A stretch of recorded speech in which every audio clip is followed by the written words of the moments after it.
नेपाल टेलिभिजनका लागि जय Bajrangbali media house private लिमिटेडको प्रस्तुति विकास र बहस। अब सुरु हुँदैछ कृषकहरूको भेला कृषि महामेला। श्रमजीवी कृषकहरूको श्रम र पसिनाको सम्मान, भूमिपुत्र अन्नदाताको सुरक्षा, समृद्धि र पहिचान।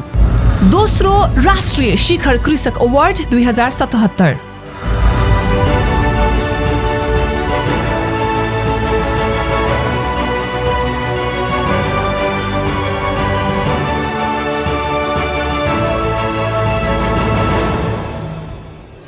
प्रथम राष्ट्रिय शिखर कृषक अवार्ड 2076 को भव्य सफलतापछि कृषि उत्पादन, पशुपन्छी पालन, मत्स्य पालन, फलफूल तथा तरकारी उत्पादनमा संलग्न व्यवसायिक कृषकहरूलाई आकर्षक पुरस्कार राशि सहित सम्मान गरिने कार्यक्रम। दोस्रो राष्ट्रिय शिखर कृषक अवार्ड 2077। आयोजक शिखर नेपाल। थप जानकारीका लागि phone number 01 51 72 155, mobile number 98 63 99 31 99, email shikharkrishakaward@gmail.com। Award परिकल्पनाकार डाक्टर योगेन्द्र कुमार कार्की, निर्देशक शेखर खनाल। दोस्रो राष्ट्रिय शिखर कृषक अवार्ड 2077 को सचिवालय।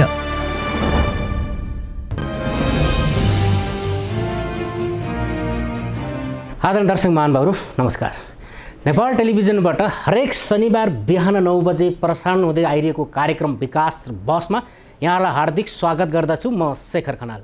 दर्शकवृन्द, हामीले कार्यक्रम विकास र बहसमा विभिन्न क्षेत्र र विभिन्न ओहदामा रहनुभएका व्यक्तित्वहरूसँग भेटघाट, छलफल, कुराकानी र विकास निर्माणका कुराकानी गर्दै आइरहेका छौँ। आजको हाम्रो अतिथि हुनुहुन्छ कृषि तथा पशुपन्छी विकास मन्त्रालयका सचिव डाक्टर प्रेम नारायण कँडेल। कार्यक्रममा यहाँलाई हार्दिक स्वागत। धेरै धेरै धन्यवाद। नेपाल सरकारमा त्यो बेला एकदमै कम उमेरको सहसचिव पदमा रहेर लामो समयसम्म काम गर्नुभयो र यहाँ भर्खर सचिवमा बहाली हुनुभयो, करिब 3 महिना भयो। त्यो लामो समयमा काम गरिरहँदा अवस्थामा फेरि अब एउटा कार्यकारी रूपमा यहाँ आउनुभएको छ होइन। यहाँ आउँदै गर्दाखेरि पशुपन्छी तथा मत्स्य पालन सेक्टरमा यहाँको नयाँ सोच, नयाँ परिकल्पना कस्तो खालको बनाउनु भएको छ?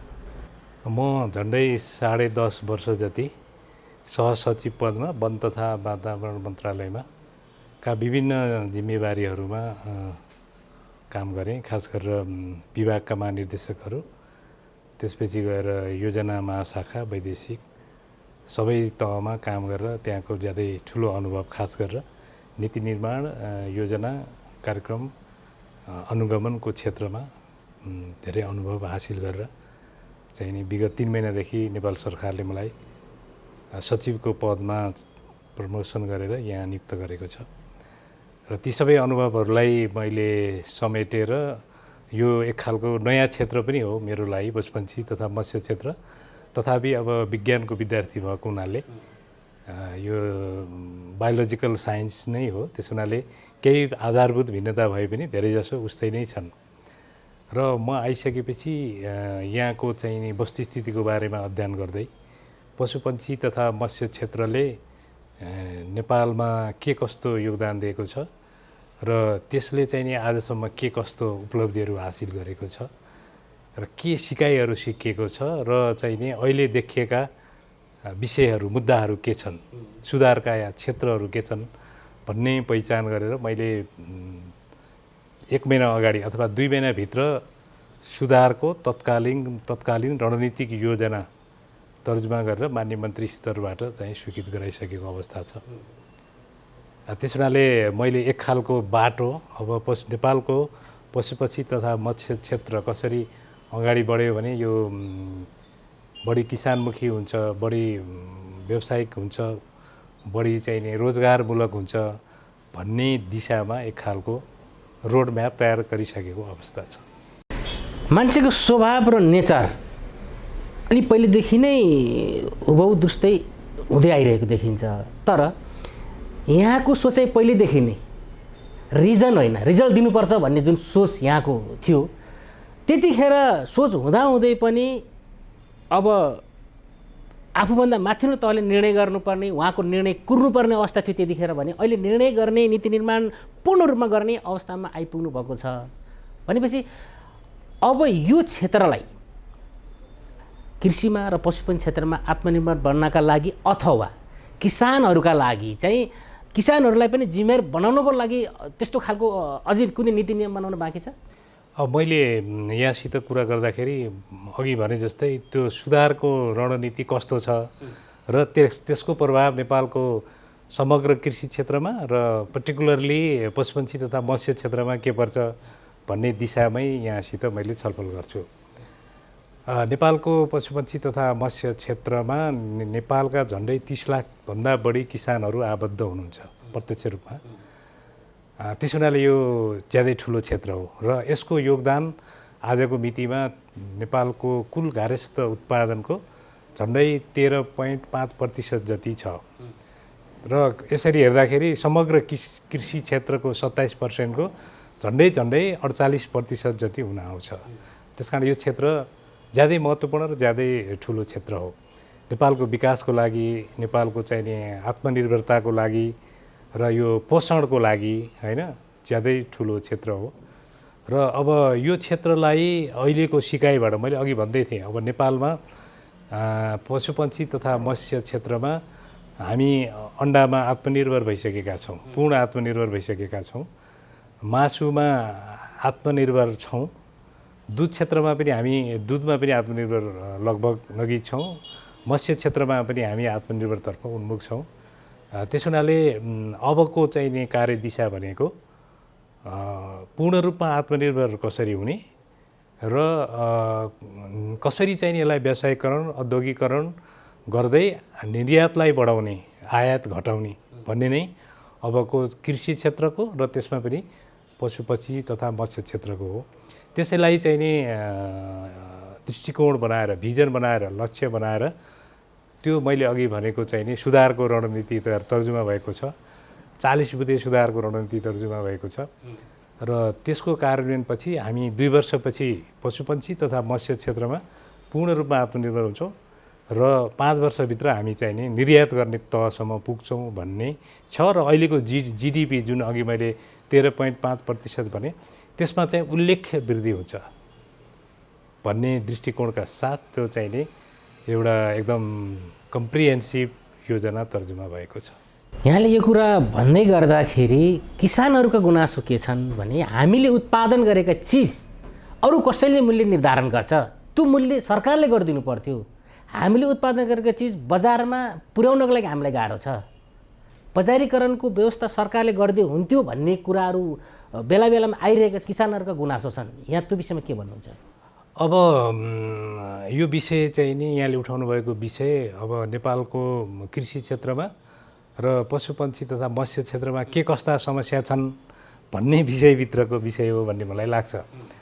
अब त्यसो हुँदाखेरि समस्याहरू कहाँ कहाँ छन् भन्दाखेरि समस्या चाहिँ नि बजारमा छ, समस्या मूल्यमा पनि छ, लागतमा पनि छ, हैन। त्यसो हुनाले चाहिँ नि गुणस्तर र उत्पादनको क्वान्टिटीमा छ। जस्तै मैले पशुपन्छी र मत्स्य क्षेत्रको कुरा गर्दाखेरि हैन, तपाईँले सुन्नुहुन्छ कहिलेकाहीँ दुधको चाहिने हैन मिल्क होलिडे भयो भनेर सुन्नुहुन्छ, हैन, किसानहरूले बाटोमा पोखेका पनि दृश्यहरू हामीले देख्न पाइन्छ। त्यस हुनाले किसानहरूको जुन चाहिँ नि यसित जोडिएका किसानहरू अघि मैले भने नेपालमा 30 लाखभन्दा बढी किसानहरू हुनुहुन्छ र उहाँको उत्पादनलाई कसरी चाहिँ नि किसानमुखी बनाउने, हैन, र किसानले सबैभन्दा बढी कसरी फाइदा प्राप्त गर्छन् र त्यस सम्बन्धमा अघि यहाँले सोधे जस्तै नीतिगत र कानुनी व्यवस्थाहरू के छन् भन्ने सन्दर्भमा पनि एकदमै व्यापक विश्लेषण गरेर चाहिँ नि योजना तर्जुमा भएको छ र मैले आएपछि थुप्रै नीतिगत विषयहरू जस्तै अहिले राष्ट्रिय दुध नीति 2077 स्वीकृतिको लागि क्याबिनेटमा पुगिसकेको अवस्था छ। त्यसमा के छ?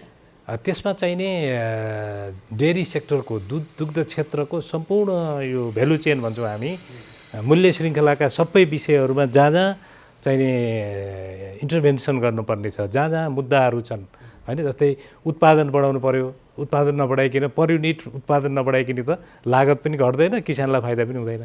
त्यस कारण उत्पादन बढाउनलाई के गर्नु पऱ्यो भन्दाखेरि नस्ल सुधार गर्नु पऱ्यो होइन, र चाहिँ नि एउटा गाई र भैँसीले धेरै दुध दिने हुनु पऱ्यो होइन। त्यसको लागि चाहिँ नि लागत घटाउनलाई नेपालमै चाहिँ नि होइन घाँस र दानाको व्यवस्था हुनु पऱ्यो। बाहिरबाट चाहिँ नि ल्याउँदाखेरि धेरै लागत बढ्ने भयो उदाहरणको लागि। त्यसको लागि चाहिँ नि विशेष चाहिँ नि कार्यदिशा अथवा मार्गदर्शन छ त्यो नीतिमा। त्यस्तै उत्पादन भइसकेपछि उत्पादित वस्तुलाई कसरी चाहिँ नि मूल्य निर्धारण गर्ने, कसरी बजारीकरण गर्ने र चाहिँ कसरी उत्पादनलाई विविधीकरण गर्ने र कसरी त्यो किसानमुखी र उनीहरूले चाहिँ बढी फाइदा प्राप्त गर्ने भन्ने दिशामा थुप्रै मार्गदर्शनहरू छन्। उदाहरणको लागि दुध चाहिँ नि बढी भयो भने पोख्न नपर्ने अवस्था, किनभने कुनै सिजनमा बढी दुध उत्पादन हुन्छ, कुनै सिजनमा कम दुध उत्पादन हुन्छ र त्यस्तो विषयलाई चाहिँ नि व्यवस्थित गर्नलाई चाहिँ विशेष व्यवस्थाहरू जस्तै सरकारले चाहिँ नि पाउडर दुधलाई पाउडर दुधमा कन्भर्सन गर्ने गरी चाहिँ नि अनुदान दिने व्यवस्थाहरू, त्यसपछि गएर त्यो दुधलाई विविधीकरणहरू होइन प्रोडक्ट डाइभर्सिफिकेसन गर्ने गरी चाहिँ नि गर्ने विषयहरूमा सरकारको चाहिँ नि लगानी अथवा योगदान अथवा सहजीकरण अथवा सहयोग गर्नेदेखि लिएर बजारमा जाने विषयसम्ममा सरकारले प्रमाणीकरण गर्ने, त्यसमा चाहिँ नि होइन सरकारले गुणस्तरको ग्यारेन्टी गरिदिने इत्यादि विषयहरू समेत चाहिँ नि त्यो नीतिमा भएको हुनाले अहिले देखिएका चाहिँ नि जुन मुद्दाहरू छन् ती मुद्दाहरू त्यो नीतिले चाहिँ नि सम्बोधन गर्छ भन्ने मलाई लाग्छ। अब सुरु हुँदैछ कृषकहरूको भेला कृषि महामेला। श्रमजीवी कृषकहरूको श्रम र पसिनाको सम्मान, भूमिपुत्र अन्नदाताको सुरक्षा, समृद्धि र पहिचान। दोस्रो राष्ट्रिय शिखर कृषक अवार्ड 2077।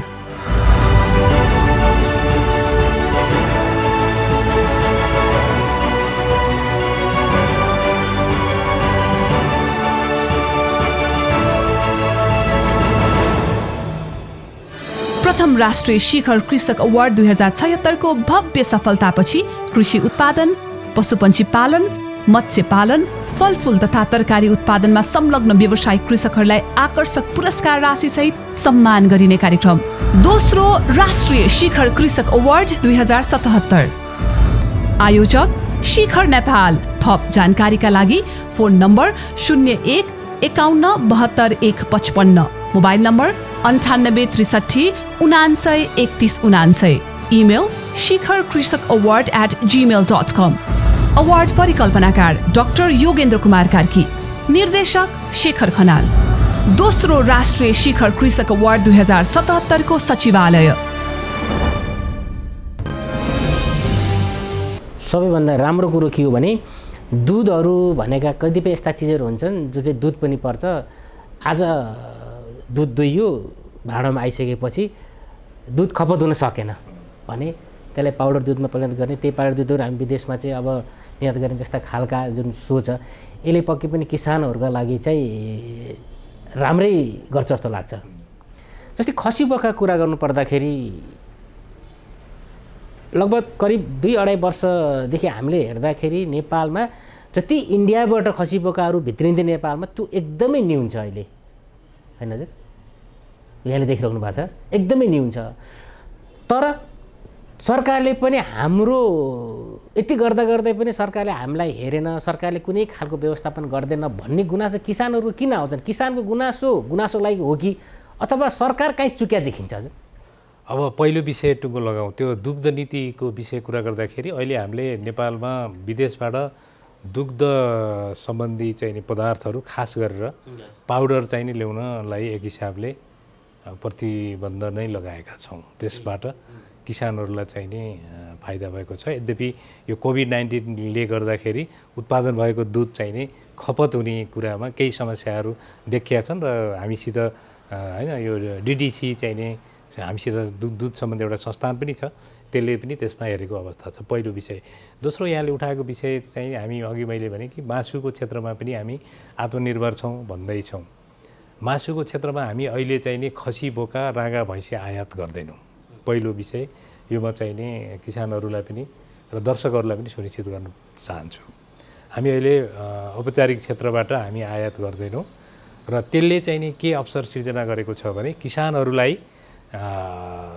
यो व्यवसायमा उनीहरूले चाहिँ नि व्यवसायलाई सुनिश्चित गरेको छ र त्यस हुनाले नेपालमा खसी बोकाको चाहिँ नि उत्पादन भयो भने त्यसको व्यापार गर्ने बिक्री गर्ने बजार नेपालभित्रै छ अहिले चाहिँ नि पर्याप्त चाहिँ नि मार्केट छ त्यो विषय हो र दोस्रो कुरा यहाँले उठाएको चाहिँ यति हुँदाहुँदै पनि किसानहरूका गुनासाहरू छन् किसानहरूले उचित मूल्य पाएनन् किसानहरूले चाहिँ नि बजार पाएनन् किनभने नेपालको भौगोलिक अवस्था र नेपालको चाहिँ नि भनौँ न यो उत्पादन भएको विषयलाई उपयोग गर्ने प्याटर्न पनि अलिकति फरक छ म त्यतापट्टि अहिले जान चाहन्न होइन त्यस हुनाले कुनै क्षेत्रमा बढी उत्पादन हुन्छ र त्यो उत्पादन नहुने क्षेत्रमा चाहिँ नि पुर्याउनलाई केही कठिनाइहरू छन् पहुँच अलि टाढा छ होइन त्यस हुनाले यावत समस्याहरू यो डिस्ट्रिब्युसनको समस्याहरू केही छन् त्यो विषयमा नेपाल सरकारले ध्यान दिने गरी चाहिँ नि यस सम्बन्धमा नीति सङ्गठन र कानुनहरू चाहिँ नि लाई अगाडि बढाइरहेको छ र आगामी दिनमा किसानहरूले उत्पादन गरेको विषयलाई किसानहरूसितै मिलेर कसरी चाहिँ नि मूल्य निर्धारण गर्ने मूल्यको सुनिश्चित गरिदिने र केही विषयहरू त्यसमा सरकारले समेत हस्तक्षेप गर्नुपर्ने विषयहरू छन् भने जस्तै भनौँ न मूल्य श्रृङ्खलाको कुनै एउटा चरणमा नेपाल सरकारले चाहिँ नि उनीहरूलाई दिनुपर्ने अनुदान योगदान सहजीकरण गर्नुपर्ने यावत विषयहरूको विश्लेषण गरेर हामी चाहिँ नि किसानलाई कसरी सजिलो हुन्छ उद्देश्य त त्यही नै हो किसानको उत्पादनलाई कसरी सहजै बजारमा लान सकिन्छ र उनीहरूले फेयर प्राइस पाउँछन् किनभने त्यो किसानको उत्पादन हो र त्यो बजारमा लाँदाखेरि चाहिँ नि उनीहरूले फेयर प्राइस पाउने वातावरण सरकारले सृजना गर्ने गरी हाम्रो यो अहिलेको चाहिँ नि सुधारको रणनीतिमा यो बाख्रा मिसन खसीबोका मिसन होइन रागा भैँसी मिसन भनेर हामीले राखेका छौँ त्यसबाट पनि धेरै चाहिँ नि सहयोग हुन्छ भन्ने मलाई लाग्छ कि अब बजारमा सुन्दै आइरहेको कुरा र गुनासो आइरहेको कुरा कि पहुँचवाला कृषकहरूले मात्रै अनुदान पाए पहुँच नभएका कृषकहरू जसको कोही छैन केही छैन खालि खेतबारी मात्रै काम गरेर किसानहरूले चाहिँ अनुदान पाएनन् भन्ने गुनासो पनि छन् यो अनुदानको प्रक्रिया के हो र यहाँ आइसकेपछि यहाँले पहुँचवालाले पाउने अथवा पहुँच नभएकाले अनुदान नपाउने देख्नुभयो कि देख्नुभयो कस्तो खालको अनुभव गर्नुभयो अब मलाई के लाग्छ भने हामीले बाहिरबाट हेर्दाखेरि पनि अनुदान चाहिँ नि सीमान्तकृत किसानकोमा पुग्न सकेन होइन अलि भनौँ न त्यसमा पहुँच विभिन्न कारणले पहुँच पुर्याउन नसक्ने होइन त्यहाँ चाहिँ धेरै कुराहरू छन् पहुँचका विषयभित्र जोडिएका विषयहरू होइन किसानले आफैले अनुदानको लागि प्रस्ताव लेख्न चाहिँ नसक्ने होइन र उनीहरू चाहिँ सम्बन्धित अफिसमा गएर आफ्नो कुरा चाहिँ राम्रोसित भन्न नसक्ने त्यो प्रक्रियामा जान नसक्ने यस्ता पहुँचका डाइमेन्सनहरू धेरै छन् त्यो सुन्दै आएको विषय हो र यहाँ आएर हेर्दाखेरि मलाई के लाग्छ भने हामीले चाहिँ नि अहिलेसम्म चाहिँ नि कृषि क्षेत्रमा गरेको अनुदानको जुन रणनीति छ त्यो रणनीतिबाट सिकेका सिकाइहरू पनि छन् हामीसित लर्निङ्सहरू पनि छन् र केही चाहिँ नि विधि र कार्यविधिहरू पनि छन् ती सिकाइ र ती अनुभवबाट पाठ सिक्दै कसरी चाहिँ नि यो किसानमुखी अनुदान हुनसक्छ जस्तै उत्पादनमै चाहिँ नि उत्पादनको आधारमा अनुदान दिने व्यवस्था सबभन्दा संसारमा देखेको उत्तम व्यवस्था चाहिँ नि त्यही हो उदाहरणको लागि दुध एउटा किसानले चाहिँ उत्पादन गर्यो भने त्यो किसानको उत्पादन गरेको दुधलाई चाहिँ नि अनुदान दिने मैले खालि उदाहरण मात्रै दिएँ यस्तो खालको व्यवस्था चाहिँ नि गर्ने गरी हाम्रो नीति हाम्रो कार्यनीति रणनीति र संयन्त्र किनभने संयन्त्रको पनि जरुरी छ कतिपय केसमा सहकारीहरूले यस्तो काम गरिरहनु भएको छ र त्यो जरुरी छ र त्यसले मात्रै मलाई लाग्छ यो विषय जुन अहिले उठान भइरहेको छ त्यो चाहिँ नि सम्बोधन हुन्छ भन्ने मलाई लाग्छ त्यो दिशामा माननीय मन्त्रीज्यूसित र हाम्रो कृषितर्फको सचिवजीसित पनि एक खालको छलफल भइसकेको छ र हामीले अहिलेको सम्माननीय प्रधानमन्त्रीसित भेट्दा पनि उहाँले चाहिँ नि यो अनुदानको क्षेत्रमा सुधार गर्ने खालको केही निर्देशनहरू दिनुभएको छ होइन अनुदान दिएको ठाउँमा चाहिँ नि अनुदान गएन अनुदानले जे गर्नुपर्छ भनेर चाहिँ अनुदान दिएको थियो त्यो भएन त्यस हुनाले चाहिँ नि अनुदान परिणाममुखी भएन प्रतिफलमुखी भएन प्रभावकारी भएन भन्ने दिशामा सम्माननीयज्यूले चाहिँ नि हामीलाई निर्देशन दिनुभएको छ त्यो एउटा कार्यक्रममा प्रधानमन्त्रीज्यूको र हजुरको बाइट पनि आइरहेको थियो न्युज पनि हेरिरहेको थियौँ हामीले त्यो चाहिँ नि यहाँले भने जस्तै त्यो सुधारको एउटा कृषि तथा पशुपन्छी विकास मन्त्रालयको I think one of the key reform agenda हो भन्ने मलाई लाग्छ। अन्तमा कार्यक्रम विकास र बहस नेपाल टेलिभिजन मार्फत हेरिरहेका दर्शकहरू, कृषकहरू लगायत यो क्षेत्रमा आबद्ध रहनुभएको विभिन्न क्षेत्रमा सङ्घ संस्थाहरू अथवा व्यक्तिलाई केही कुराहरू भन्नुपर्ने केही छ? नेपालको कृषि क्षेत्र, मैले त कृषि प्रणाली भन्छु र पशुपालन तथा मत्स्य क्षेत्र भन्छु। यो क्षेत्र चाहिँ नि ज्यादै सम्भावना बोकेको, नेपाललाई आत्मनिर्भर बनाउने र समृद्ध नेपाल सुखी नेपालीको चाहिँ नि मूल चाहिँ नि मेरुदण्ड हो। नेपालको कृषि क्षेत्रको चाहिँ नि विकास बिना अरू विकास सम्भव छैन र चाहिँ नि तुलनात्मक लाभको क्षेत्र पनि हो नेपालको कृषि क्षेत्र। त्यस हुनाले यसको चाहिँ नि विकासमा हामी सबै लागौँ र मन्त्रालयले यसलाई सहजीकरण गरिदिने, सहज वातावरण सिर्जना गर्ने कुरामा चाहिँ नि एकदमै कटिबद्ध छ। अहिलेको नेपाल सरकारले कृषिलाई चाहिँ नि प्रमुख आर्थिक क्षेत्रको रूपमा राखेको छ। यसैबाट नै हामीले चाहिँ नि संसारले परिकल्पना गरेको दिगो विकास, हामीले परिकल्पना गरेको समृद्ध नेपाल सुखी नेपाली र नेपालको विकासको चाहिँ नि जुन लक्ष्य हो पुरा हुन्छ र यसमा लगानी लगाउनु पनि डराउनु पर्ने अवस्था छैन। किनभने म यति भन्न चाहन्छु किसान दाजुभाइ, लगानीकर्ता र सरकारवालाहरूलाई, हामीले जे चिज चाहिँ नि बाहिरबाट ल्याउँछौँ त्यसमै लगानी लगायो भने आन्तरिक रूपमै खपत हुन्छ। त्यस हुनाले त्यो लिस्टमा आयात गर्ने चाहिँ नि लिस्ट घटाउने गरी हामी अगाडि बढौँ र आत्मनिर्भरतर्फ उन्मुख हौँ। यो क्षेत्रलाई मैले चाहिँ नि 2 वर्षभित्र पूर्ण आत्मनिर्भर हुने र 5 वर्षभित्र निर्यात गर्ने गरी चाहिँ नि योजना बनाएको छु। त्यो योजना कार्यान्वयनमा हामी सबैको सहयोग हुने नै छ। म सबैलाई चाहिँ नि अनुरोध गर्छु। हस्, यहाँ नेपाल सरकारमा रहँदा या पछि रिटायर भएर आफ्नो व्यक्तिलाई बिताउँदा पनि यहाँसँग भएको ज्ञान, सिप र अनुभव चाहिँ पुस्ता हस्तान्तरण होस् भन्ने हाम्रो कामना गर्दै आजको विकास र बहसबाट हामी बिदा माग्दछौँ। हस्, धन्यवाद, धेरै धेरै धन्यवाद, नमस्कार। अब सुरु हुँदैछ कृषकहरूको भेला, कृषि महामेला। श्रमजीवी कृषकहरूको श्रम र पसिनाको सम्मान, भूमिपुत्र अन्नदाताको सुरक्षा, समृद्धि र पहिचान। दोस्रो राष्ट्रिय शिखर कृषक अवार्ड 2077।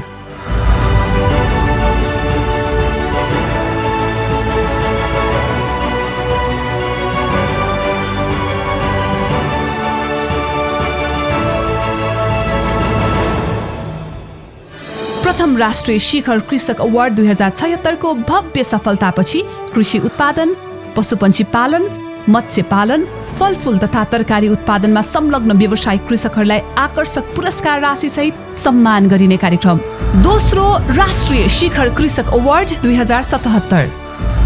आयोजक शिखर नेपाल। थप जानकारीका लागि phone number 01 51 72 155, mobile number 98 63 99 31 99, email shikharkrisakaward@gmail.com। Award परिकल्पनाकार डाक्टर योगेन्द्र कुमार कार्की, निर्देशक शेखर खनाल। दोस्रो राष्ट्रिय शिखर कृषक अवार्ड 2077 को सचिवालय। आदरणीय दर्शक महानुभावहरू, आजको हाम्रो अतिथि हुनुहुन्थ्यो कृषि तथा पशुपन्छी विकास मन्त्रालयका सचिव डाक्टर प्रेम नारायण कडेल। आजको विकास र बहस कार्यक्रम यहाँहरूलाई कस्तो लाग्यो? सल्लाह सुझाव अनि प्रतिक्रियाको अपेक्षा गर्दै म लगायत हाम्रो सम्पूर्ण टिमलाई बिदा दिनुहोस्। नमस्कार।